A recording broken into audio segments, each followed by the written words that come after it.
Welcome to Friends in Fiction. 5 best-selling authors, endless stories. Friends in Fiction is a Facebook Live program with 5 best-selling novelists whose common love of reading, writing, and independent bookstores bound them together with chats, author interviews, and fascinating insider talk about publishing and writing. These friends discuss the books they've written, the books they're reading now, and the art of storytelling. If you love books and you're curious about the writing world, you're in the right place. Best-selling novelists Mary Kay Andrews, Kristen Harmel, Kristy Woodson Harvey, Patty Callahan Henry, and Mary Alice Monroe are 5 longtime friends with more than 80 published books to their credit. At the start of the pandemic, they got together for a virtual happy hour to talk about their books, their favorite bookstores, writing, reading, and publishing in this new uncharted territory. They're still talking, and they've added fascinating discussions with other best-selling novelists. So join them live on their Friends and Fiction Facebook group page every Wednesday at 7 p.m. Eastern, or listen and view later at your leisure on their podcast or on their website at www.friendsandfiction.com. Hi there, everyone. Hi. Thank you so much for being with us tonight on Friends in Fiction, where we celebrate books, friendship, and independent bookstores. I'm Kristen Harmel. I'll be your host tonight. My upcoming novel is Forest of Vanishing Stars, which will be out on July 6th.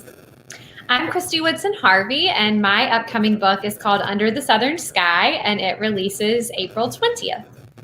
Hi, I'm Mary Alice Monroe, and my holiday novel is A Low Country Christmas. And I'm Mary Kay Andrews, and my holiday novels include Blue Christmas and Christmas Bliss. And as you might notice, we're missing our Patty Callahan Henry tonight. She is celebrating her son's graduation from graduate school. So we're sad not to have her tonight, but she is our 5th. So everybody welcome. This is Friends in Fiction. So tonight we will be joined by #1 New York Times bestselling author Lisa See. And I'm excited to tell you about her in just a moment. But first, we wanted to ask you to join us in a little celebration. And before we start, oh, you know what? I actually already told you about Patty. I was going to tell you why Patty's not here. Never mind. You know what, you guys? This is crazy. My power went out, and I'm on the other side of the neighborhood at a friend's house. So I'm all discombobulated this evening.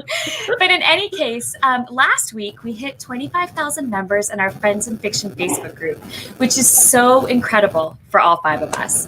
Remember, we started back in April with just a few shows thinking, gee, wouldn't that be cool if a few hundred people join us? And now we've crossed the 25,000 mark. We're in awe, and we are so grateful to all of you, especially those of you who've told your friends and fellow book lovers about us. So we would love to start off tonight by raising a little toast to all of you and to the magic of books and friendship that brings us together. And I believe Mary Alice is going to saber a champagne bottle. I'm not going to savor one, but I did bring one. Okay. All right, ready? All right. Cheers to 25,000. But that's not all. Kristy, I believe you have something cool to tell us about, a giveaway that we have for hitting 25,000. I do. I am so excited about this incredible giveaway. And so if you win, you will be one of the very first people to get one of our amazing Friends in Fiction jute tote bags. I should have had one with me. I will get one before the end of the show so I can show y'all. So cute. But it will be stuffed with 10 books, half of them written by us and half of them written by our Friends in Fiction guests, including the amazing Lisa See, who is with us tonight. So to see what's in the tote and to enter, look for the link under the announcements on the very tippy top of our Friends in Fiction Facebook page. Thank you, Kristy. And Mary Alice, you have an anthology you wanted to tell us briefly about tonight. Oh, very much so. This is not something this is sadder, but when Dorothea Benton Frank passed away in 2019, her death really rocked us as readers and as writers. And her departure left a void. So we wanted to do something really special to pay tribute to Dottie's life and legacy as a writer and as a friend. So we got together to create Reunion Beach, and it's an anthology, a really beautiful collection of stories that are set on the beach in the Southeast, mostly in the Low Country that she loved and we love. It features short stories from me, Patty Callahan Henry, Ellen Hildebrand, Adriana Trigiani, and Cassandra King, recipes from Natalie Dupree, a poem by Marjorie Wentworth, who's the South Carolina Poet Laureate, an essay from Gervais Haggerty, and tributes from friends and family. So Reunion Beach is the title of the next book that Dottie Frank was going to write. So today it will be a literary homage and beautiful keepsake for all of you and for all of us. It's on sale April 27th, and you can pre-order now wherever books are sold. And that's Reunion Beach. And it's a very special collection, and I hope you all enjoy it. Thank you so much for sharing that with us, Mary Alice. It looks beautiful. And I love that it's coming out April 27th, which means you could read Kristy's book that comes out April 20th, and then read Reunion Beach, and then be all ready to read Mary Kay Andrews' book on May 4th, right? I mean, it's just going to be like May 11th. Yes. And then bam. Yes. And I mean, my goodness, we'll have all our books out and it won't even be June. Well, So except for here's me, mine doesn't come out till July. Well, except for yours in July, which is quite a ways. But here's to all the books. And here's to all you viewers out there who read the books. We really appreciate it. Yeah, we're so glad you're all with us. So speaking of amazing authors, tonight we have someone really special, Lisa C., who is not only a celebrated novelist, but also a memoirist, a journalist, and even the writer of the libretto for the opera based on one of her books. I mean, how many guests have we welcomed who've written an opera? Isn't that incredible? I think she's our first. Unbelievable. Yes. So Lisa first appeared on the literary scene 25 years ago with 1995's On Gold Mountain, a memoir that traces the journey of her great-grandfather, Fong Si, who overcame obstacles at every step to become the 100-year-old godfather of Los Angeles' Chinatown and the patriarch of a sprawling family. That was the book that was turned into not only an opera, but also a major museum exhibit, guest curated by Lisa herself.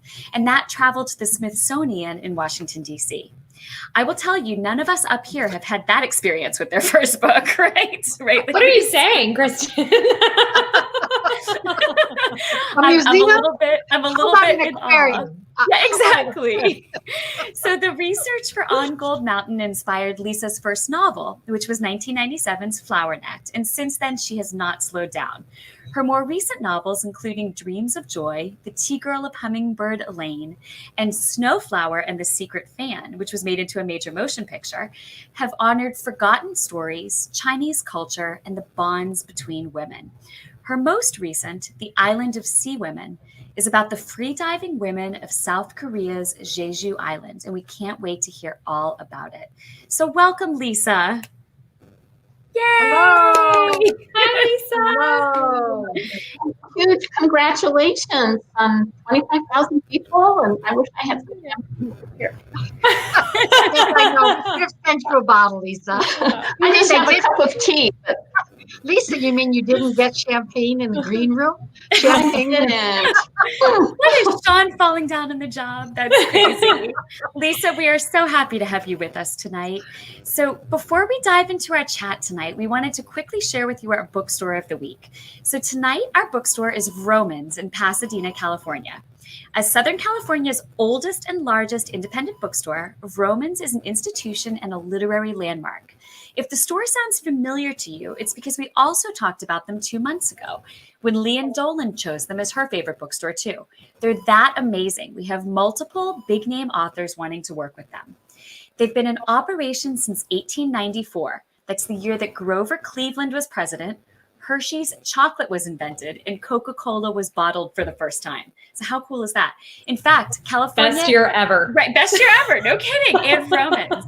In fact, California had only been a state for less than 50 years at that point, and there were only 44 stars in the flag.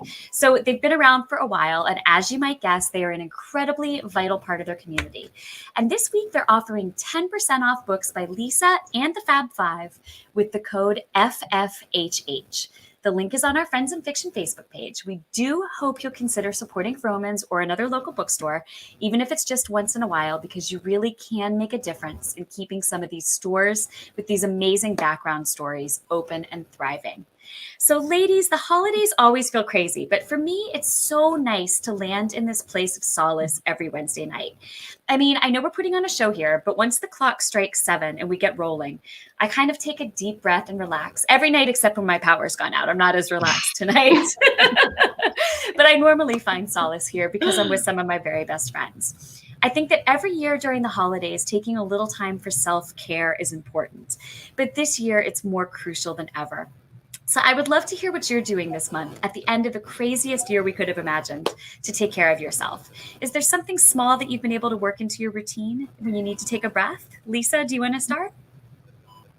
The big thing I've been doing is walking, just getting out and breathing fresh air. And I go with my mask, but sometimes if as long as I don't see any other people, I take it off and just have the air come in, and I'm also just feel nature, it's just really helped me. And I take photos with my phone. I look for different, on Tuesdays I do a particular walk, and one day I'll decide I'm just going to take pictures of all the orange flowers, or I'm only going to take pictures up, or looking down. I've done a series of pathways. And so just trying to just enjoy my neighborhood, enjoy nature, and especially fresh air when, most of us are just locked up inside. Yeah. Oh, that's awesome. Do you have pretty things to see? I mean, is it a neighborhood with lots of interesting plants, or is there a park? Or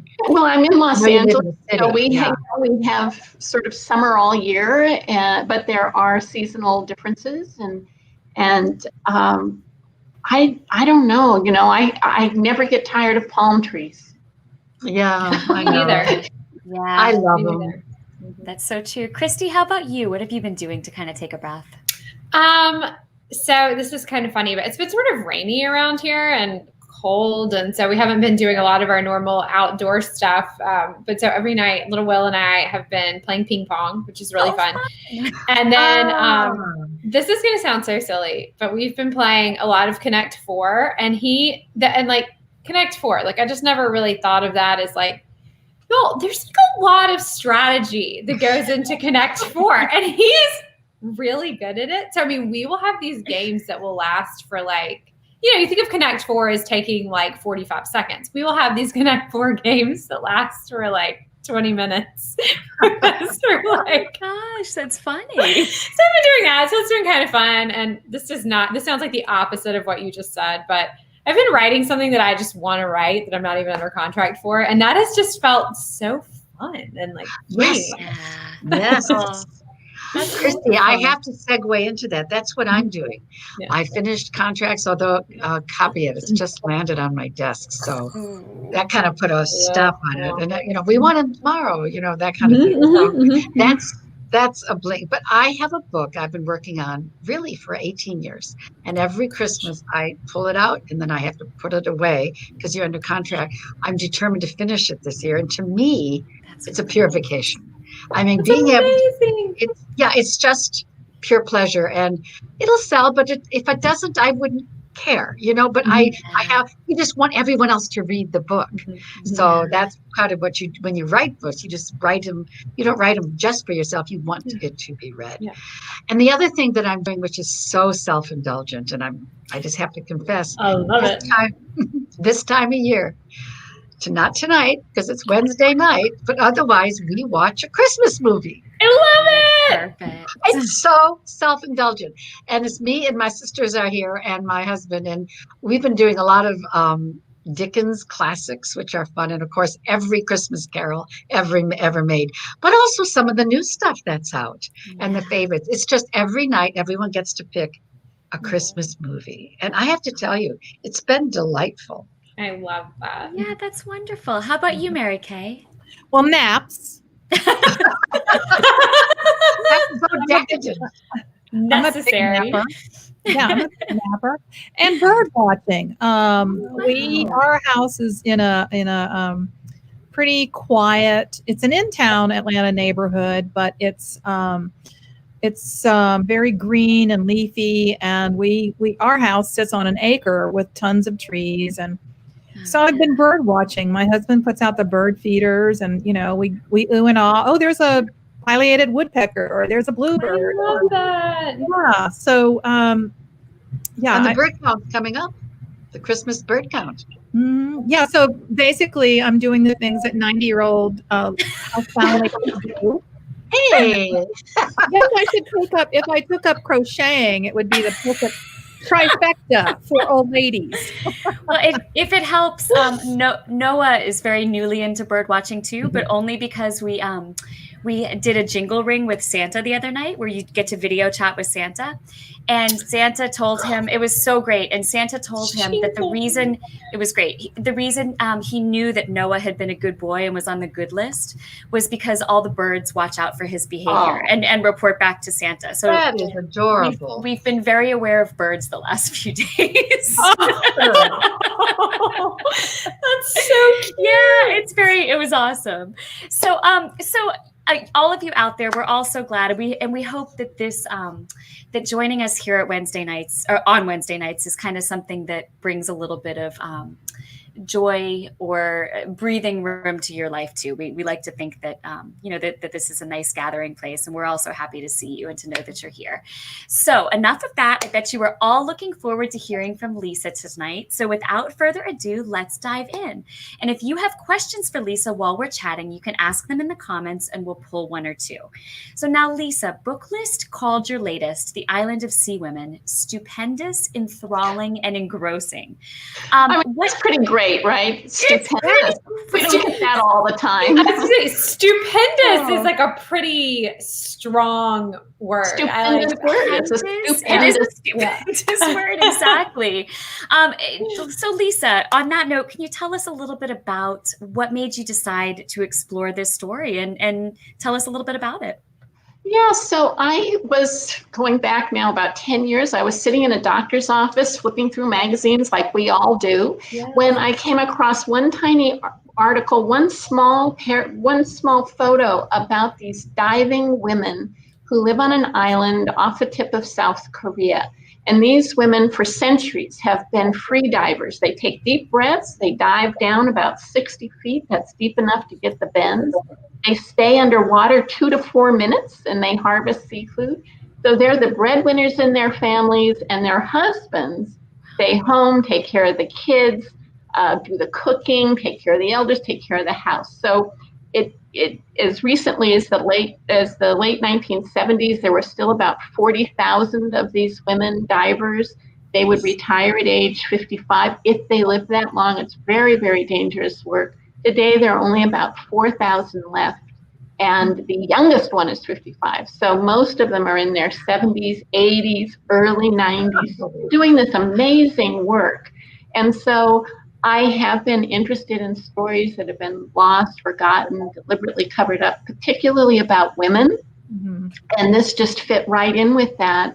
And so I created a story of two friends and what happens to them, how they come together, what happens to them through this living history and in this amazing culture.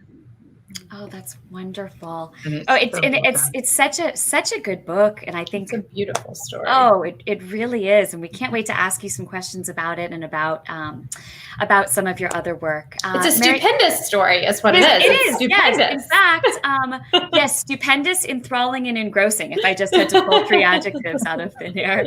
Mary Kay, did you want to start off with your question? Yeah, I know from your biography that your great-great-grandfather emigrated from China many years ago to work on building the Transcontinental Railroad, and your great-grandfather, Fong Si, became essentially the godfather of LA's Chinatown, a story you delved deeply into in your 95 memoir on Gold Mountain. Now, I know you're 1/8 Chinese, but you've said often that you're Chinese in your heart. And so I've also read another quote from you saying, because of how I look, I will always be outside. In Los Angeles, China, you said, Los Angeles, Chinatown, people know me, but when I go to other Chinese communities or to China, people see me as an outsider.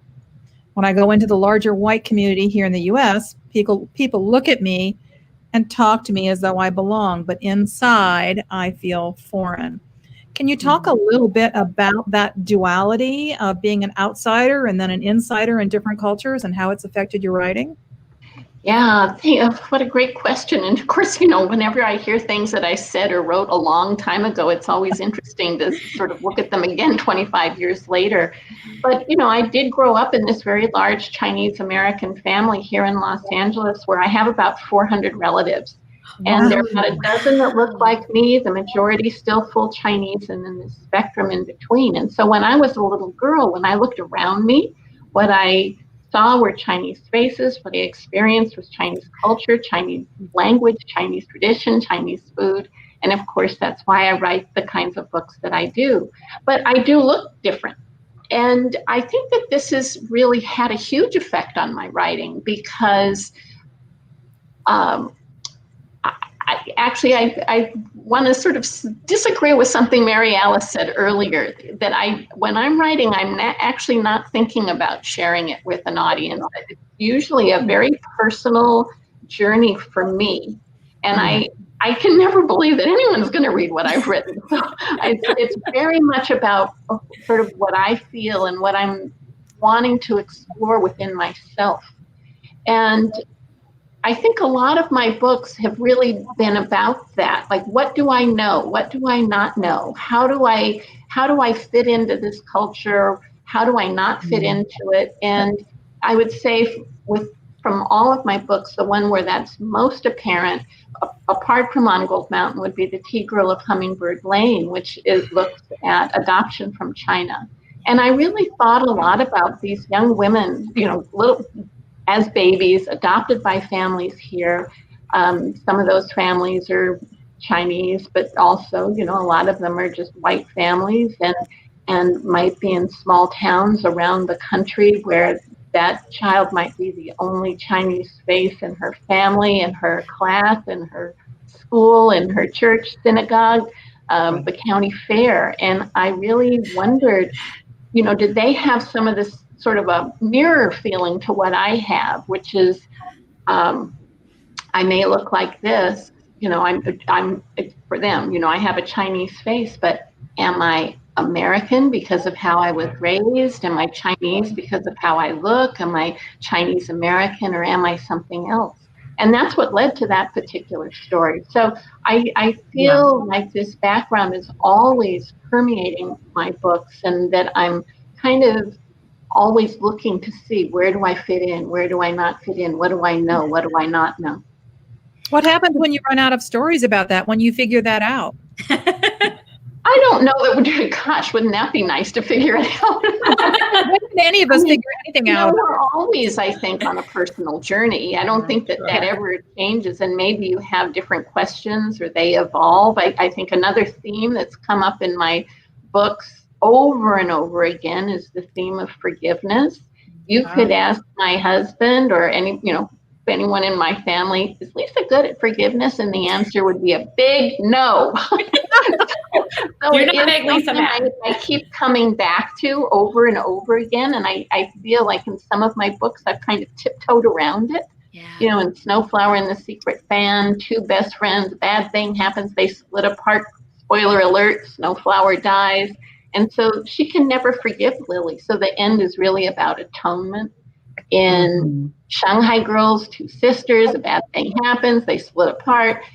And that book actually required a sequel, Dreams of Joy, where the two sisters, Pearl and May, do find forgiveness, but they're on separate continents. They have no way to talk to each other. They only see each other on the last page. I won't go through everyone, but China Dolls, three best friends, guess what? A bad thing happens.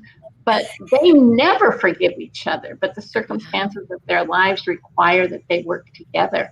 And so just jumping up to the Island of Sea Women, I knew that whatever the next book was going to be, whether it had turned out to be about the Sea Women or whatever it was going to be, I knew that I wanted to really look at forgiveness just straight on. No more tiptoeing around. I was just going to dive right in and try to look at it at all these different levels. Wow. And so something like that, that's like a personal journey I'm on. Have I gotten there yet? And not so much. I have a better understanding of it, but I have a funny feeling I might be struggling with this for decades yet to come. Well, one of our authors, I think it was Wade, wasn't it Wade, who said that all of us, many authors, there's one word that pretty much defines the work. So you just said it was forgiveness, and I think that's a really interesting word to choose.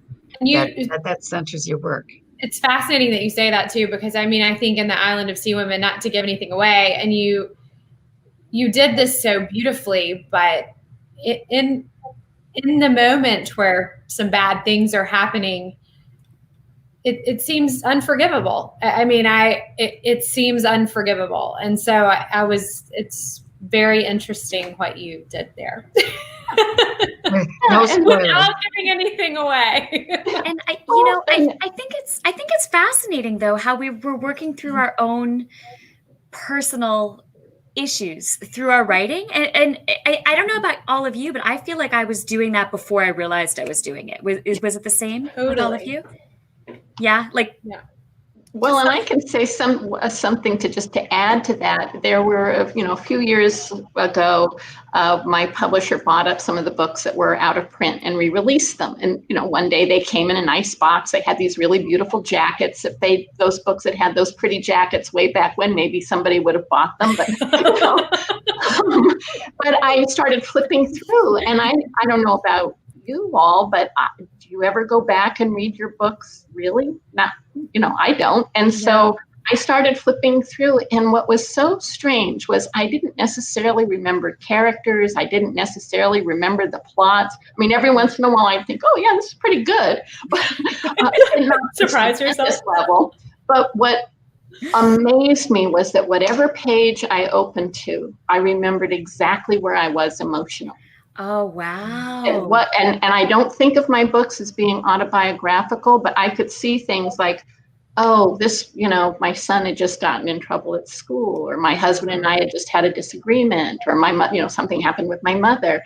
And that all of my emotional life had really gone right onto the page in ways that I had no idea at all. And I'll have to hope that my son and daughter-in-law aren't watching right now, but the year that they got married, go back and read your books. A lot of the sort of angst around a marriage and a big wedding did seep into Dreams of Joy.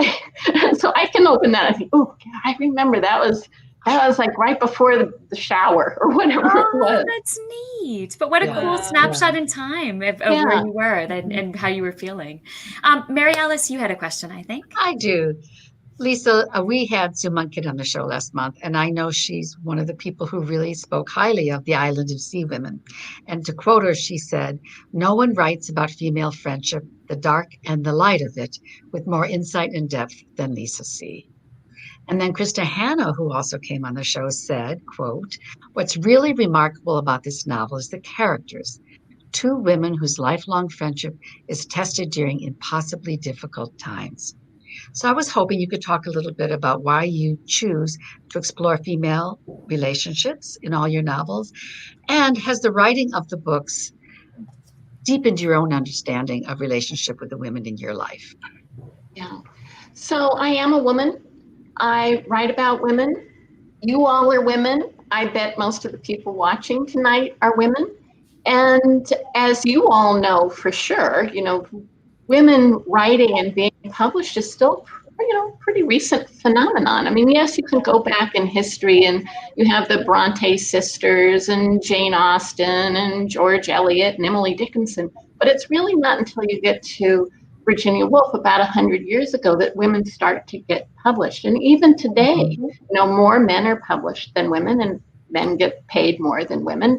And yet women buy 80% of all of the books. So to me, writing about women, I still feel this is untouched territory. It's still really new, and there's so much to discover.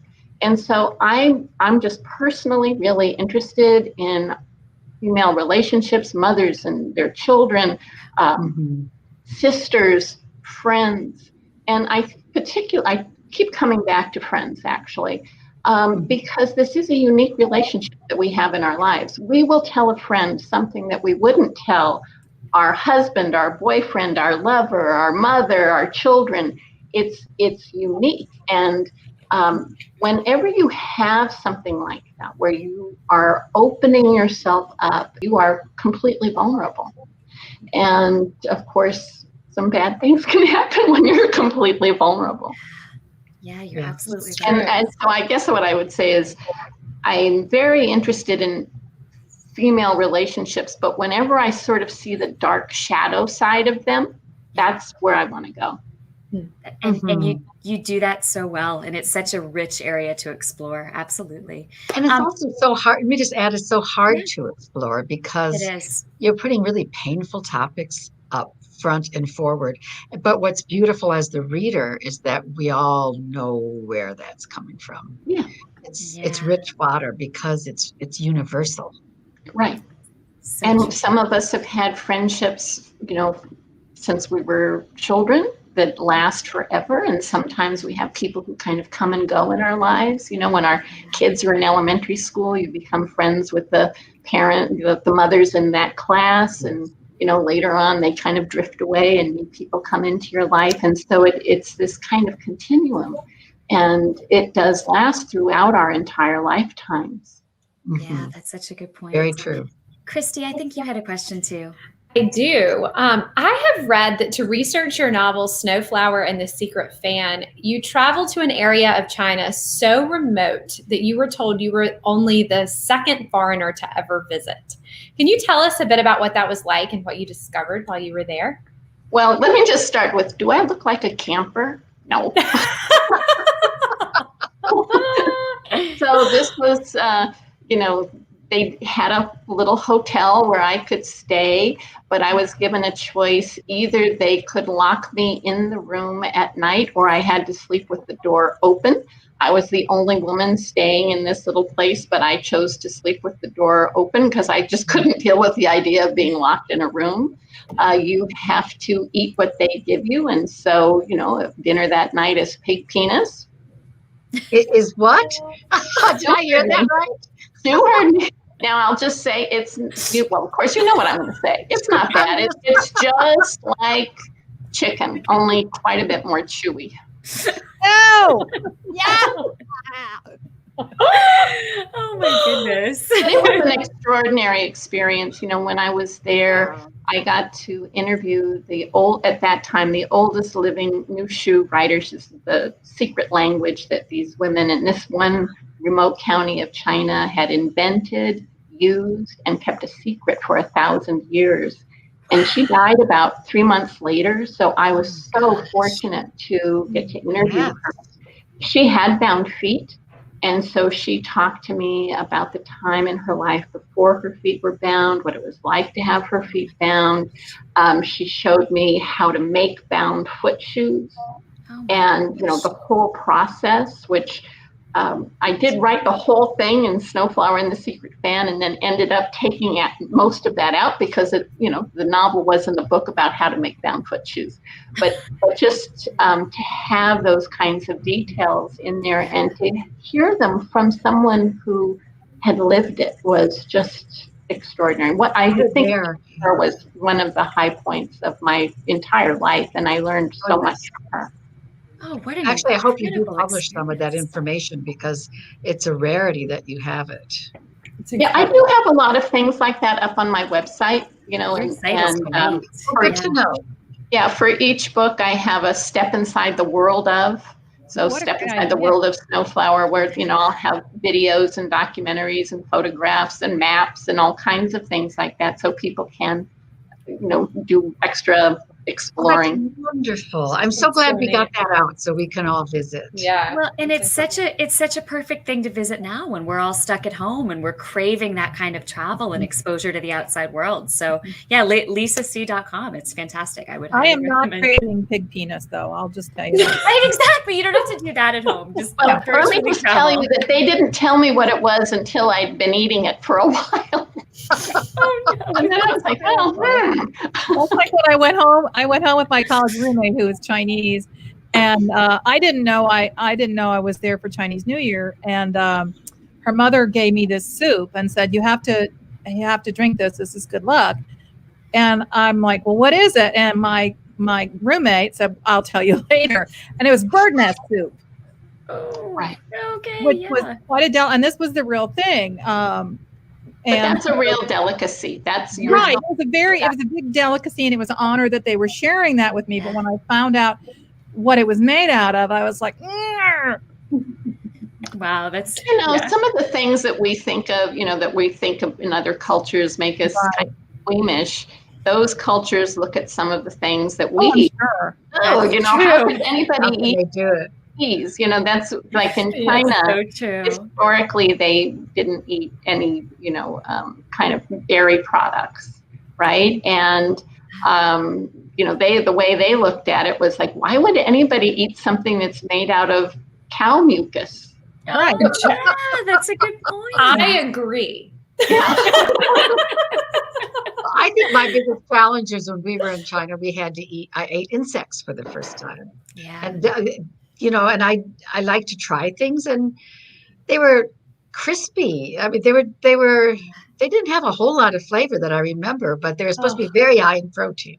I just don't know if I could do that. I'm just not sure that I could. And it's just like you say, I mean, it's just what you're used to. It's just a cultural thing, but it's cultural. Yeah. It's so interesting. Yeah. Yeah. Well, as you all know, I've been working on this book set in the wilderness of Eastern Europe in World War II. And obviously when necessity calls for it, also you eat things you wouldn't have expected. So obviously. Absolutely. Yeah.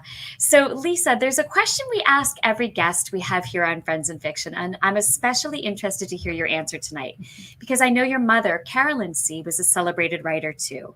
So our question is this: what were the values around reading and writing in your house growing up? And how do you think they influenced your future writing career? Well, gosh, there's so many ways I could answer that. But one is that, my mom was in graduate school when I was little. And so she would read to me what she had to read for her classes. And so things like, I even remember this. I was about 4 years old when she read to me The Old Man and the Sea. Was my bedtime story. Oh my God. Wow. So I was being either read to or reading myself all the time. It was hugely important in our house. But I think what I got from my mother, and you should know, her father was also a writer. Wow. And so I'm the third generation. And many years ago, actually, when I was working on Gold Mountain, my first book, I looked up my mother's papers that are kept at UCLA in the research library there. And I found a letter that her father had written to her when my mom was about 18 years old. And he said, if you want to be a writer, you have to write 1,000 words a day. And that's something I grew up with. I mean, it was something my mother always said to me. It's something I still do today when I'm actually writing. It's 1,000 words a day. I keep a little note. The date and how many words. I think that it was sort of a combination from my mother and her family of the love of reading, the love of words, the love of writing, but that it had to be a discipline. And then on my father's side, they were unbelievable storytellers. I mean, they used to try to one-up each other all the time with these unbelievable stories. And my dad is an anthropologist. So you can really see I'm kind of a combination of the two of them, on the one hand, writing, and on the other hand, anthropology. What an incredible heritage to grow up with for both sides, and just this rich tradition. Legacy. Completely, absolutely. So we've had a chance to ask our questions, and I know Mary Alice had one, but actually one of the live questions we got is the one you were going to ask. So instead of so actually maybe we'll start then tonight with the live questions. Kristy, did you want to pull 2 live questions? Absolutely, I would love to. So Penny Moyer wants to know, Lisa, what is your next book, and do you have an expected publication date? Now, that can be kind of a loaded question, so just say what you can or want to. I mean, it's a kind of a complicated question because I have written a novel that's based on a diary that was written by my great-grandmother, who was born on a homestead in South Dakota. The family continued west, homesteaded again in Washington State. It was supposed to come out in March of next year. Then it got pushed to June. Then it got pushed to the fall. And now we're looking at 2022. So I'm kind of just setting that over here for a while. Wow. And I've just started doing research for another book to kind of break things up.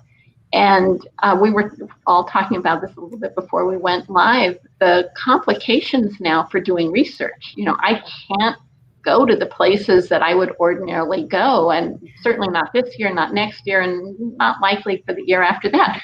So I did pull this down to show you. So I was just fiddling around on my shelves the other day, and the spine of this kind of caught my eye. You know, we all buy books, don't always read them, but it was Reproducing Women, Medicine, Metaphor, and Childbirth in Late Imperial China. And I thought, I'm going to pull this down and take a look. I get to page 9, where they started talking, where the author started talking about a woman, a Chinese woman doctor from the 1400s. And she was, and here's the thing, she wasn't the first Chinese woman doctor there, but she was the first woman doctor to write a book. And I actually have it over there. And she wrote about taking care of women. And so wow. Just, yeah, I was just like, ah. So I think I pulled this down on a Saturday. That afternoon, I ordered her book. I had it the next day. And so since then, you know, it's now been about 2 weeks. Every day I'm just reading about women's health, but in particular, all the stuff that has to do with reproduction, you know, and what they did in those days and how they looked at birth and how they looked at pregnancy. And it's just fascinating. It's just incredible. And to think that she's doing this, you know, she was born in, I have it on my little Post-it right here, where I've been keeping track of all of the different emperors who were alive in her lifetime. So she was born in 1461. And she published this book right when she turned 50, which I love. So do I. 50 years old, 1400s. And she lived to be 96. And one of the commentaries about her is she must have been a very good doctor to have lived to be 96 in that time period.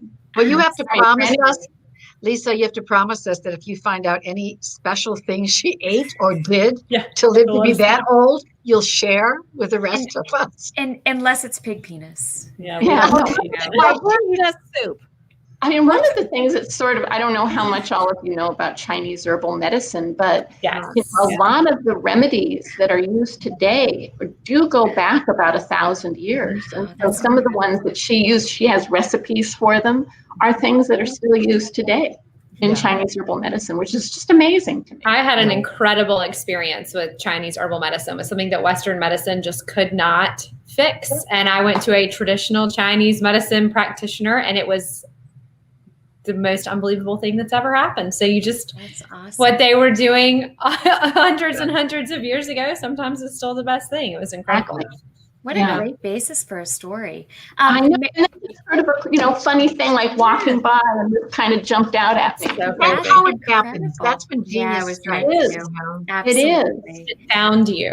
And that's why we say someone can't say, well, you write about this. It has to make you, you almost have to discover it.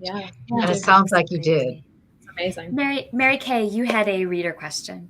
Yeah, this one is from Marianne Fitzgerald, a high school media specialist in Annapolis, Maryland, who recently enjoyed your new book as part of the One Maryland, One Read program. Isn't that nice? And she would like to know, who in the literary world would you totally fangirl over and why?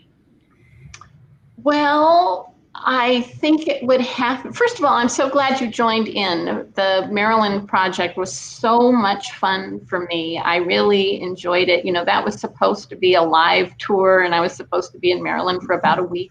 But like everything else, you know, it was canceled. So it was all done virtually. But we ended up seeing as many people virtually as they ordinarily have in person. So I was really happy about that. I think the one person would be Wallace Stegner, and I love Angle of Repose. It's still one of my favorite books. And in fact, for On Gold Mountain, I used as the epigraph a couple of lines from Angle of Repose. I don't have it memorized exactly, but I'm pretty close. It's fooling around in the papers, my grandparents, especially my grandmother, left behind. I get glimpses of lives close to mine. I'd like to live in their clothes a while. And I didn't realize when I used that for On Gold Mountain that would be something that would inspire me all the way to today in my writing, that I just want to live in their clothes a while. And as you all know, as writers, sometimes you're an observer, but sometimes you just want to be in those characters when you're writing. And so again, that's inspired me all the way to today. And I would love one, he's gone, but that would have been someone I would have loved to have met.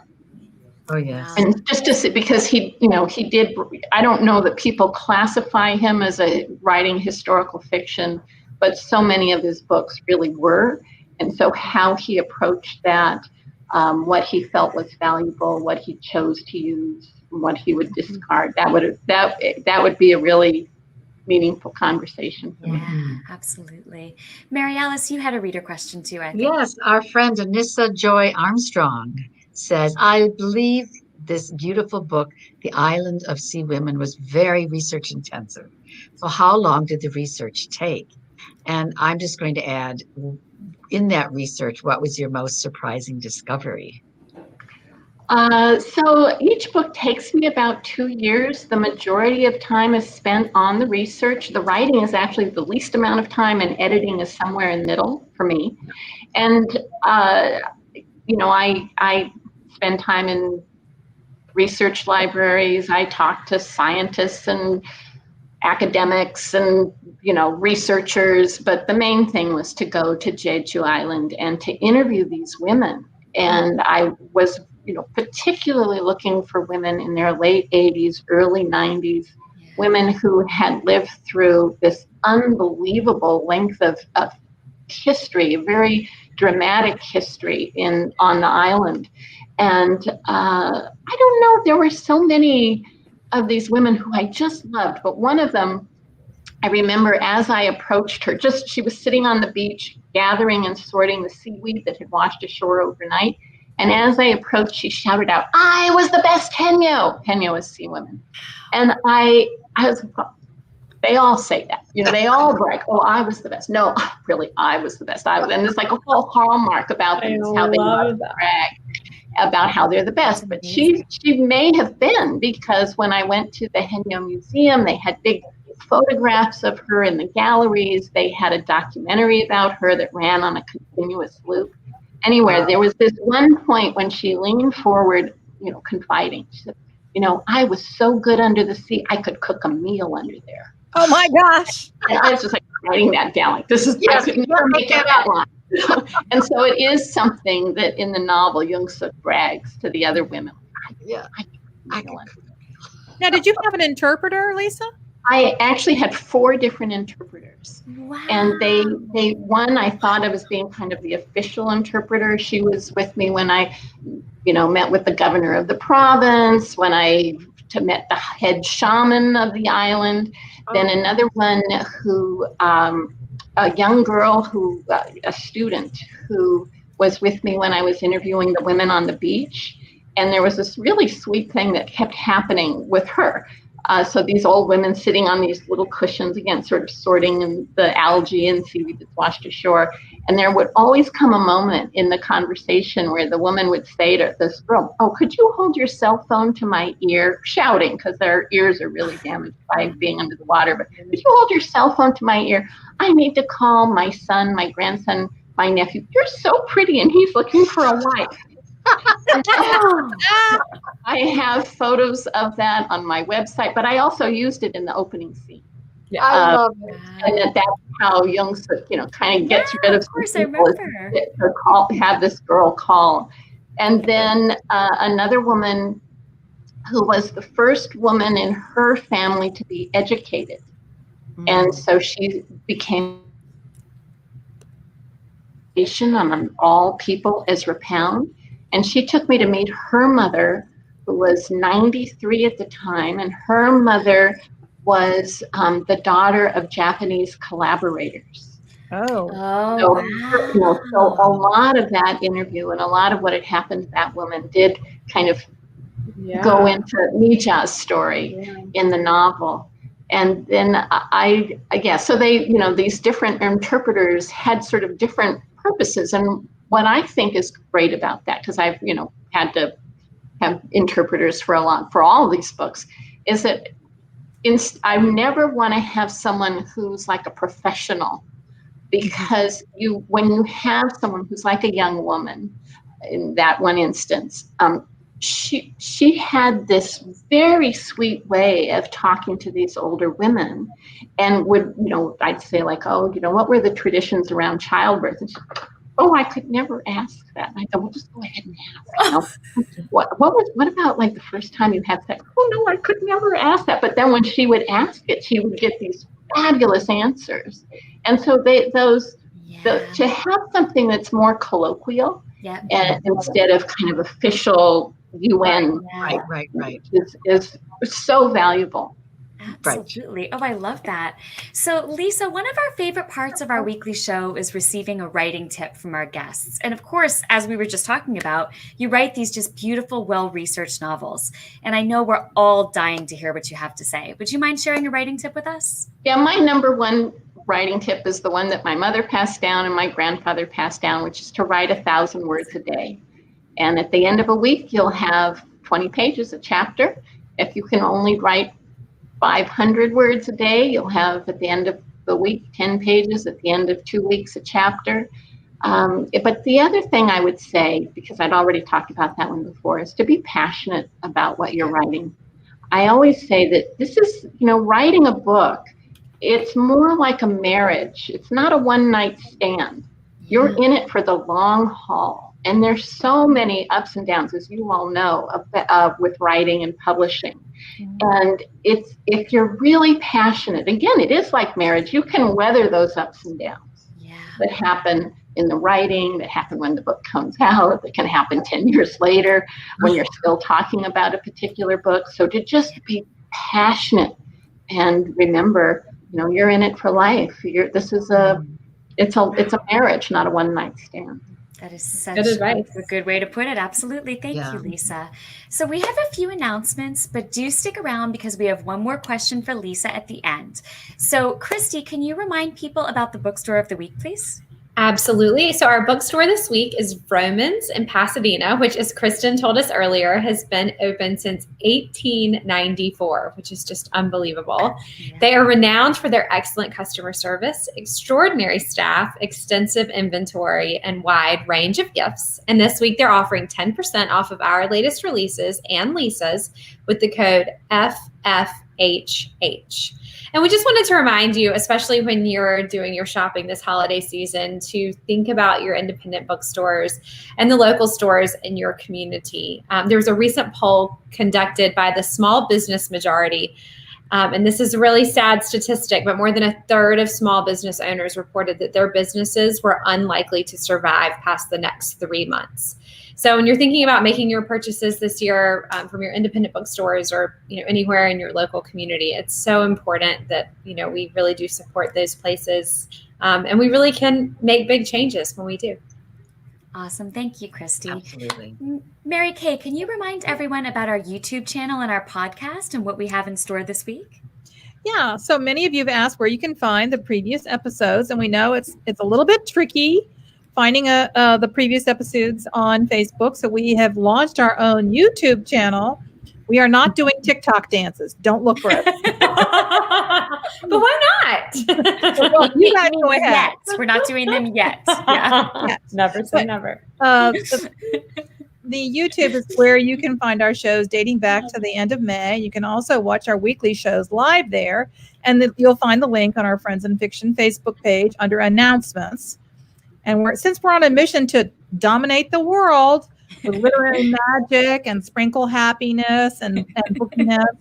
We've also launched a podcast. Until now, it's been an audio replay of a live show. So if you miss an episode or you want to hear one again while you're walking, it's a great way to catch up. But beginning this month, we're debuting original podcast-only content, interviews you won't hear on the show. So subscribe now to hear our very first original content podcast, and there'll be plenty more of those to come. The first one, Kristen and I did with 2 book influencers, and you won't want to miss. We think it was good, right, Kristen? I think we did okay.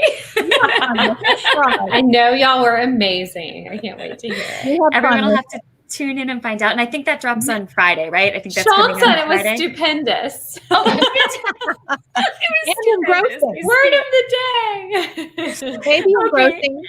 Exactly. So yeah, you can find that wherever you listen to your podcast. Thank you, Mary Kay. Yeah. And Mary Alice, can you tell us about our holiday ugly sweater party next week and how our viewers can take part in the fun? I'm looking forward to it because next week is Christmas week. Gasp, I know. And we actually pre-taped the show, which is why we know for sure you're going to love it. We all put on our ugliest possible Christmas sweaters, and special points went to Kristy. And you will see why when you see this. It can be good or bad, really. You'll have to tune in and see. And you'll get to hear about our favorite songs, our favorite memories, and you get to meet Meg, who's our managing director, and Sean, who's our behind the scenes producer, aka Audio Whiz, aka Rockstar, and Cabana Boy. He's great. And this week we encourage you, please, when you come to the Friends in Fiction page, post a picture of yourself in your ugly Christmas sweater. Join in the fun. So that's next Wednesday, and it will post at the usual time, which is Wednesday night, 7 p.m. Eastern, on the Friends in Fiction page. But even though we're not going to be there live, we will probably be watching it with you. So we'll see you there. Absolutely. And yeah, I don't know if anyone's going to be able to beat Kristy's ugly sweater. So you're really going to have to up your game, everybody. Just to take game on, you guys. Yeah, exactly. We want to see all of your ugly sweaters too. So post those pictures. Absolutely. All right. And now one more question for Lisa. And this one comes to us from a viewer. So Sheila Calabrese asks, Lisa, do you plan to ever write another mystery like your early book, Dragon Bones? I don't know. I mean, I sort of tinker around with that a bit. And I actually, just now doing the research on this woman doctor, one of the things that I've learned is that in ancient China, that the only people who performed autopsies were midwives. And so I could almost see, a midwife is not a doctor, but I could almost see sort of working something in. And the reason is that, for those of you who've read Snowflower and the Secret Fan, you know that the butcher is considered dirty in sort of Confucian thought because he gets blood on his hands, literally, but so too do midwives. And so they had this very low status, but so low that they were kind of the coroners of their time. And I can see this kind of working in my brain a little bit.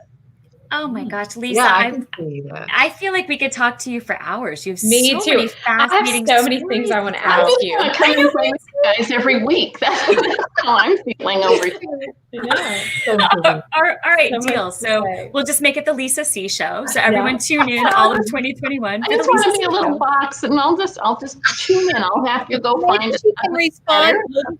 Maybe she can respond to questions on the Facebook page because so many of our viewers will have some more questions. Yeah, but Lisa, we would love to have you back again sometime. We love Thank talking you. to you tonight. Oh, this And one was last. wonderful and such an incredible honor. I'm just to be in all of your presence. It's just wow. We Thank you for feel the coming. same way. We're Yeah. all in awe of you. So it was so nice to have you. And one last reminder to all of you out there to read The Island of Sea Women, which is beautiful, unforgettable, and stupendous? Was that the Stupendous. Stupendous. Lisa, thank you so much. Happy holidays. Thank you very much for being with us tonight. Thank you, Lisa. Thank Thank you, you. Lisa. Thank you to everyone. Okay. So we are so glad and grateful to all of you out there for being with us. That we're so happy you've chosen to spend some time with us tonight. So happy holidays. We will see you next Wednesday at 7 p.m. for our Ugly Sweater Holiday Office Party right here on Friends and Fiction. Everyone have a wonderful night. That's a Good wrap. night. Good night. Happy Christmas week. You guys, she was so great. She was so good. I seriously, I had so many things that I wanted to ask her, I did too. especially about like just this matriarchal society. That's not what you call it. What's the society called? Well, it was a matriarchal society on the island. Yeah. It was just so fascinating to me about how it's like every stereotype that we've ever had is just completely flipped on its head. And the things that, well, men are so sensitive. You can't tell them that. Or, I mean, it was fascinating to me how everything that we associate with masculinity, they associated with femininity. I loved that. It was really cool.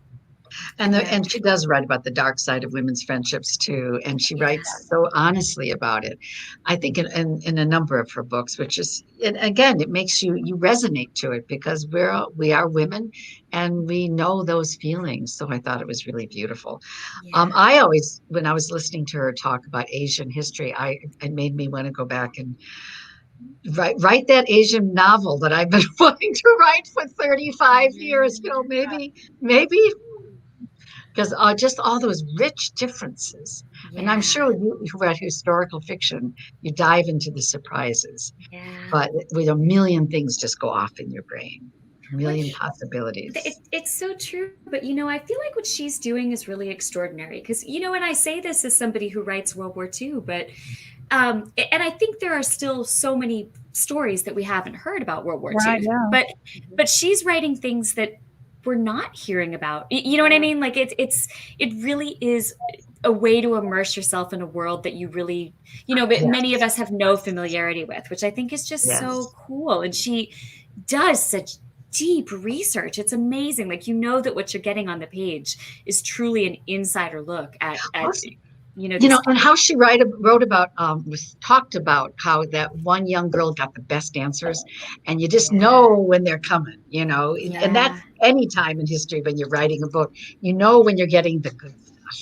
That is so true. That one sentence that you're going to put in the book. That is so true. That idea that just is like a lightning strike. I think it's interesting that so much of the historic fiction being written about World War II, for years it was, well,